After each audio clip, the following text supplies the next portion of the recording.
లెక్కగానే పండగ కాదు, చాలా చాలా బాధ్యత కూడుకున్నది.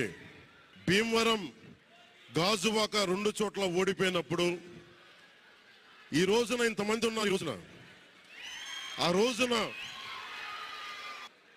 నా పక్కన నన్ను నమ్ముకున్న కొద్దిమంది తప్ప, కానీ నాకు ఒకటే అనిపించింది, నేను పరాజయం చూసి భయపడను, ఓటమి చూసి భయపడను.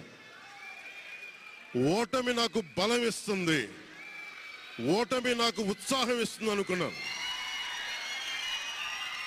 దేనికంటే నేను ఒకటే నమ్మాను. చిన్నప్పుడు తిరుపతిలో యోగా నేర్చుకుంటున్నప్పుడు ఒకటే నమ్మాను, ధర్మో రక్షితి రక్షిత అని. నువ్వు ధర్మాన్ని నమ్మితే ధర్మం నిన్ను రక్షిస్తుంది అని. ఎప్పుడో ఒక 30 సంవత్సరాలు ఇంకా ముందే 18-19 ఏళ్ళప్పుడు చదివితే, ఈ రోజున ధర్మం కోసం నిలబడ్డాం. ధర్మం కోసం నిలబడితే ధర్మం ఈరోజు మనంటే నిలబడింది. అందుకని మనస్ఫూర్తిగా ఏ శక్తి అయితే కనిపించని ఆ పరాశక్తి, కనిపించని ఆ దేవుళ్ళందరికీ కూడా దయచేసి అరవద్దు, కనిపించని దేవుళ్ళందరికీ కూడా ఈరోజు నేను కృతజ్ఞతలు తెలియజేసుకుంటా ఉన్నాను. మనస్ఫూర్తిగా మీ అందరికీ,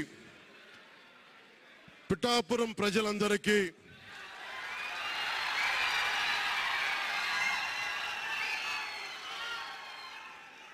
మీరు పిఠాపురం పురజనులకి, పెద్దలకి, ఆడపడుచులకి, అక్క చెల్లెలకి, యువతులకి, కథం తొక్కిన యువతకి, కథం తొక్కిన జన సైనికులకి, జనసేన నాయకులకి, తెలుగుదేశం నాయకులకి, తెలుగుదేశం శ్రేణులకి, తెలుగుదేశం నాయకులు వర్మ గారికి,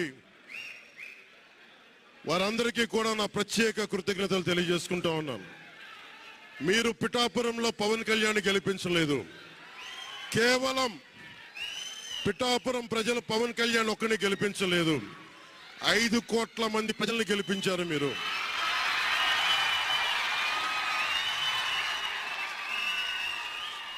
నాకు బలం ఇచ్చారు. ఈరోజు మీరు గుండెల్లో పెట్టుకొని ఓడిపోతేనే ఇంత బలంగా నిలబడినవాడిని, ఇంత బలంగా నిలబడ్డవాడిని.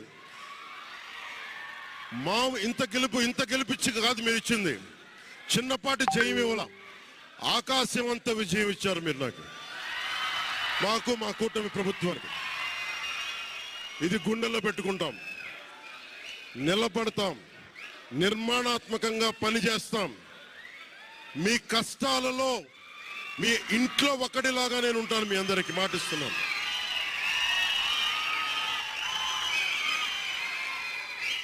మీ ఇంట్లో ఒక్కడిగా, ఒకటే గుర్తుపెట్టుకోండి, మా ఇంట్లో మా కుటుంబ సభ్యుడు, నాకు కులాలకి, మతాలకి, ప్రాంతాలకి అతీతంగా ప్రతి ఒక్కరు ఆలోచించాల్సింది, మా ఇంట్లో కుటుంబ సభ్యుడు పవన్ కళ్యాణ్. మా వాడు అసెంబ్లీలో అడుగు పెడుతున్నాడు, మా కష్టాల కోసం మాట్లాడతాడు, మా కష్టాల కోసం నిలబడతాడు, అని చేసి చూపిస్తాను. ప్రభుత్వం ఎలా ఉండాలి, అధికార యంత్రాంగం ఎలా ఉండాలి, రాబోయే రోజుల్లో మీకు అందరికీ చేసి చూపిస్తాం.